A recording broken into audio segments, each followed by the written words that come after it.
So ఏది కొంటే best ఇలాంటి టైంలో? అంటే ఓపెన్ ఫ్లాట్సా, లేకపోతే కమ్యూనిటీలో గేటెడ్ కమ్యూనిటీ ఫ్లాట్సా, లేకపోతే విల్లాస్ కొనుక్కోవచ్చా? ఏది బెస్ట్ అసలుకి? ఎప్పుడు కూడా అపార్ట్మెంట్ లో ఫ్లాట్స్, గేటెడ్ కమ్యూనిటీలో ఫ్లాట్స్ మాక్సిమం ఈ రోజు ఉన్నటువంటి మన ఇన్ఫ్లేషన్ కంపేర్ చేస్తే 80 lakhs to 1 crore వరకు ఇన్వెస్ట్మెంట్ చేయగలిగితే flat is the best.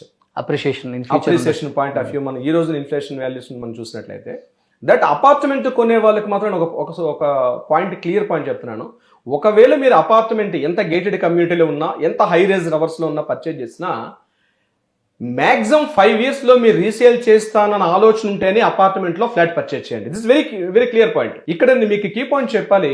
Banking segments లో 25 years ఎంత పెద్ద హై రేజ్ అపార్ట్మెంట్ ఉన్నా maximum time limitation is 25 years.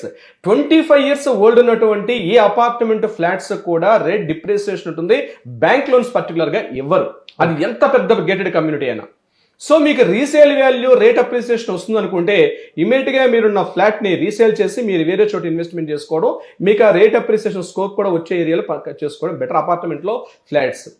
Because ఈ రోజు మనం లివింగ్ లో ఉన్నటువంటి ఏదైతే ఒక అపార్ట్మెంట్ లో ఫ్లాట్, నేను చెప్పే రెసిడెన్షియల్ ఫ్లాట్ ఏదైతే ఉందో, ఈ ఫ్లాట్ ఎట్టి పరిస్థితుల్లో మనం నెక్స్ట్ జనరేషన్ కి మనం పాస్ ఆన్ చేయలేం.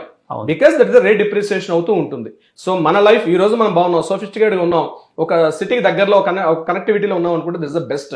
అది ఎంత irrespective of the brand, irrespective of the company, villa ఎప్పుడు కూడా ద బెస్ట్ అండి.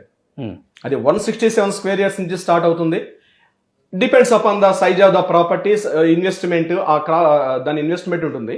గేటెడ్ కమ్యూనిటీస్ లో ఎప్పుడైనా ఇండిపెండెంట్ ల్యాండ్ ఏదైతే ఉంటుందో అది బెస్ట్ ఆప్షన్ చెప్పొచ్చు.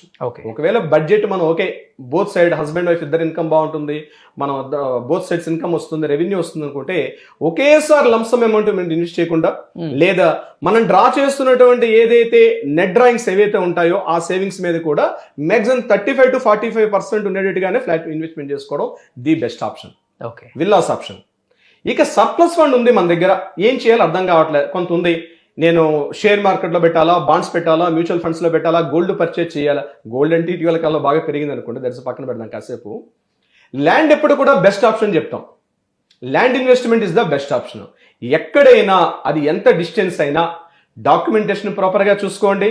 రేట్ అప్రిసియేషన్ నేను స్టార్టింగ్ లో చెప్పినటువంటి ఆ అప్రిసియేషన్ స్కోప్ ఉందో లేదా చూసుకొని ఒక ఓపెన్ ప్లాట్ మాత్రం ఎప్పుడు ప్రతి పర్సన్, నేను చెప్తున్నాను ఒకటే, మీ బ్యాంక్ సేవింగ్స్ ఎంత తక్కువ ఉన్నా పర్వాలేదు, అట్లీస్ట్ 50,000 రూపీస్ డ్రా చేసేవాళ్ళైనా కాస్త సర్ప్లస్ ఫండ్ పక్కన పెట్టుకోండి.